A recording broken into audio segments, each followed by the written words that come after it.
বলা যাবে না, কারণ এটা তো প্যানেল পরিচিতির সময় বলতে হবে। বাপ্পা ভাই আর আমি দাঁড়াচ্ছি। বাপ্পা ভাই হচ্ছে সভাপতি, আমি হচ্ছি মানে সেক্রেটারি পদে আছি। তো এইটাই তো। কি মনে হচ্ছে আসলে? আমরা তো এর আগেও নির্বাচন নিয়ে অনেক গুঞ্জন ছিল, আসলে নিপুণের প্যানেল আমরা দেখলাম নির্বাচন হ্যাঁ। হয়েছে, পরের দিন আবার নির্বাচন নিয়ে নিপুণ স্টার্টার দিয়েছিল, ভালো হয়নি। আসলে কেমন নির্বাচন চান আর কেমন?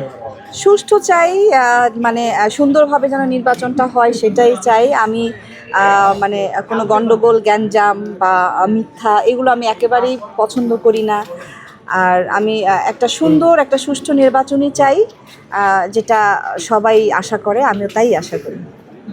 নায়ক রাজ্জাকের ছেলে বাপ্পারা, সে একজন মানে বাংলাদেশের মতো নির্বাচন নিয়ে আসলে শিল্পী সমিতির নির্বাচন নিয়ে হাজার হাজার মানুষ তাকিয়ে থাকে, আসলে সবসময় এই নির্বাচনের নিয়েই গুঞ্জন হয়। আপনি কি মনে করেন এই নির্বাচন অবশ্যই ভালো হবে কিনা? কারণ সবসময় তো আমরা দেখছি যে এর আগে জায়েদ খানের নির্বাচন, এরপরে নিপুণের নির্বাচন, এইবারকার নির্বাচন আসলে কেমন হবে? এই যে বললাম যে আমি সুষ্ঠু একটা নির্বাচন চাই, আর দর্শকরা খুব বেশি এই নির্বাচনের দিকে আগ্রহ প্রকাশ করে এজন্য যে এটা আসলে মানে তারকাদের নির্বাচনই বলা চলে, যে কারণে সবাই পছন্দের মানুষগুলো থাকে। যেমন বাপ্পা ভাই বাংলাদেশের বেশিরভাগ পছন্দেরই একজন নায়ক।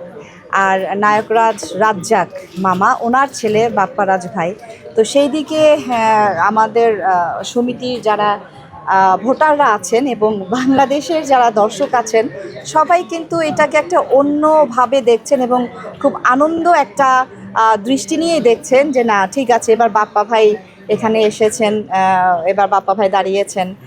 আর একদিকে হচ্ছে আমার মা, একদিকে হচ্ছে বাপ্পা ভাই। তো এটা অনেকে বলছে একটা নেক্সট জেনারেশন হয়ে যাচ্ছে, যে এটা সবাই আশাবাদী, ইনশাল্লাহ আমরাও আশাবাদী, বাকিটা আল্লাহ ভরসা। আপু, সবসময় তো বলে আসলে নির্বাচনের সময় সবাই কথা দেয়, এর আগেও যে প্যানেলে ছিল আসলে থেকে যে অনেক কথা দিয়েছে, অনেক কিছু করবে, ছবি আনবে, কিছুই হয় না। আমরা দেখছি যে অনেকে বলতেছিল আপনি আর বাপ্পা ভাই যদি পাস করেন তাহলে এই ইন্ডাস্ট্রির জন্য কি করবেন?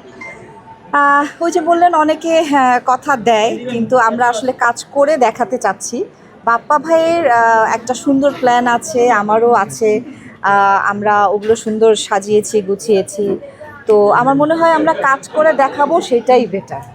এই যে শিল্পী সমিতিতে আমরা দেখছি যে আশেপাশে অনেকগুলি ফ্লোর খালি রয়েছে। হ্যাঁ। আমরা দেখছি যে আসলে শিল্পীরা বেশিরভাগই কাজ করে, পরিচালক বেশিরভাগই কাজ করে বাহিরের ফ্লোরগুলিতে। এই যে এতগুলি ফ্লোর, এতগুলি শিল্পী আপনাদের বাহিরের লোক নিয়ে কাজ করে, অনেক শিল্পীরাই বলেন যে বাহিরের থেকে মেয়ে ভাড়া করে বাহিরের থেকে কাজ করে, এই জিনিসটা বন্ধ হবে কিনা?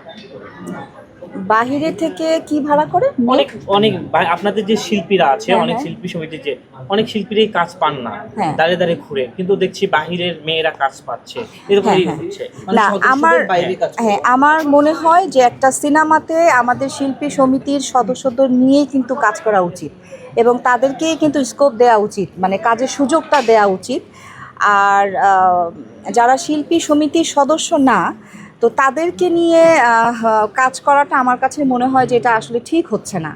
সমিতির যারা সদস্য তাদের সুযোগ করে দেওয়া উচিত, তারা কেন কাজের জন্য ঘুরবে? হ্যাঁ, তাদের রাইট আছে যে একটা সিনেমাতে কাজ করার। তো আমিও দেখি যে এখন অনেক সিনেমাতেই মানে বাইরের ছেলে মেয়ে, হ্যাঁ, যারা সমিতির সদস্য না, তাদেরকে নিয়ে কাজ করা হচ্ছে। তো আমি একটা কথাই বলবো যে যারা সিনেমা বানাচ্ছেন তারা সমিতির সদস্যদের দিকে একটু তাকান, তাদেরকে নিয়ে কাজ করেন, তাদেরকে কাজের সুযোগটা করে দেন।